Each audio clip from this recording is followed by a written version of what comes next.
Why do you think they killed him? You think they killed him because he killed his people? Hell no. They killed him because, listen to me real good. You touched my nerve with that question. Did you know that in Libya, nobody's homeless? Listen, everybody in Libya has either a home or an apartment. They call it a flat. Did you know education in Libya is free from kindergarten through college? And did you know that if a Libyan wanted to come to America to be educated, the government in Libya paid for their education? Did you know that? I was there when he opened a $500 million hospital with 18 theaters for operation. I was there, and we went when he was making their own medicines.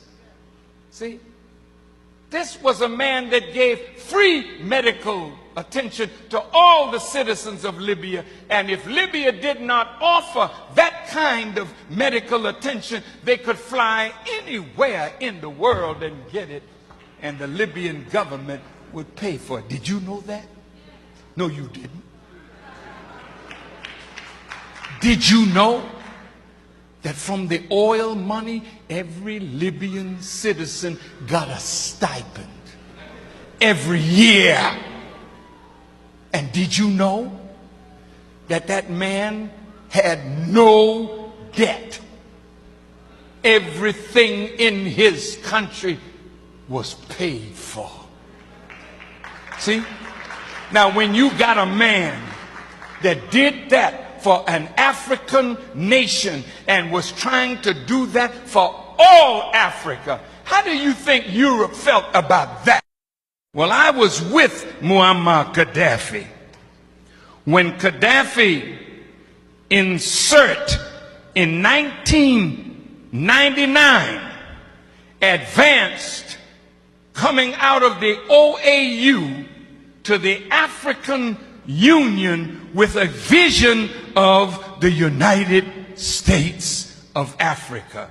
Muammar Gaddafi spent, listen to me, billions of dollars to create the African Union. Did you know that Gaddafi gave $300 million and the other African nations gave $100 million to put up a satellite so that we who call Africa don't have to go through Europe to get to Africa? And Europe was getting $500 million a year just by our telephone calls to the continent. Now we can call directly to Africa, and that $500 million is in the hand of African people.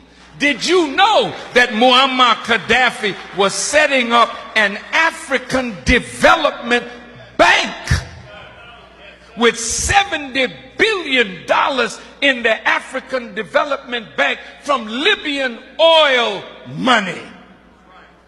That we would not have to borrow money from the IMF and the World Bank at these exorbitant rates. Zero interest under Islamic non-usury teachings. I just left St. Kitts, and in the island of St. Kitts, he was going to set up a Caribbean Development Bank. He told the Prime Minister there, and he was going to put $1 billion in that bank for Caribbean development.